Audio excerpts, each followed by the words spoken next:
Lutjet e zgjedhura.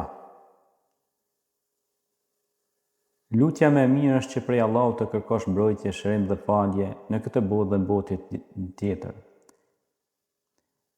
Nëse këto të dhurohen jenë nga të shpëtuarit në këtë botë dhe në botën tjetër.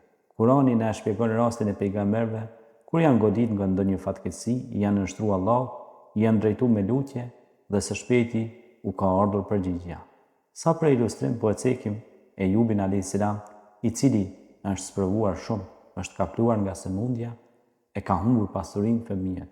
Ai i është drejtuar me lutje Allahut, e i lartë madhëruar i është përgjigjur, duke e shëruar dhe i ka dhënë fëmijë e pasuri.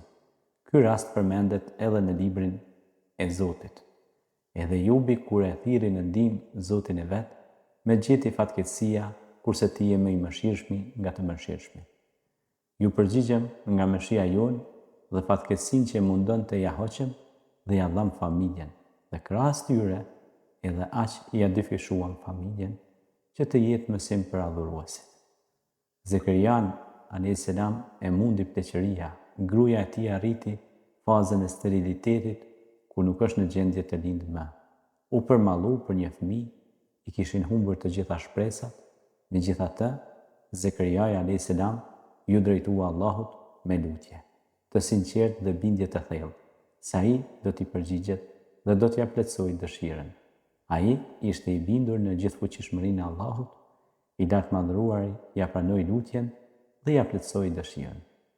Edhe Zekerias kur e luti Zotin e vet, o Zoti im, mos më le të vetmuar, e ti je tashëkimtari më i mirë, ju përgjigjem edhe atij dhe ja falem Jahjan dhe bashkëshortet të mirë. Ata vërtet ishin që nxitonin të bënin punë të mira dhe na lutnin me shpresë dhe frikë dhe ndaj nesh ishin të përulur. Duaja e shpëtoi edhe Yunusin a.s. prej një vështirësie të rëndë dhe vdekjes së sigurt. E kemi fjalën për rastin kur e gëlltiti peshku.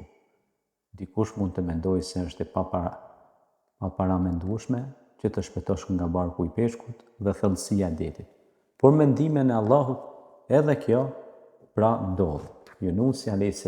ju drejtua të madhit Zot me lutje, e ai e shpëtoi nga gjendja në të cilën ndodhej. Për këtë më së miri në rrethen Kur'ani. Edhe dhe nunin Yunusin kur shkoi zemruar dhe mendoi se atij nuk kemi çka t'i bëjmë, po pastaj në errësirë klithi nga frika, nuk ka zot tjetër përveç teje, ti qofsh i lavdëruar, unë me të vërtetë jam zullumqar. Ju përgjigjem dhe e shpëtum nga ajo që e shtrëngonte. Kështu ne i shpëtojmë besimtarë. Muhamedi a.s. lidhur me këtë rast thotë: lutja dhe nuni të cilën e bërë në barkun e peshkut është kjo: nuk ka zot tjetër përveç teje, ti qofsh i lavdëruar, unë me të vërtetë jam zullumqar. Është e pranuar çdo lutje e besimtarit drejtuar Allahut në këtë formë.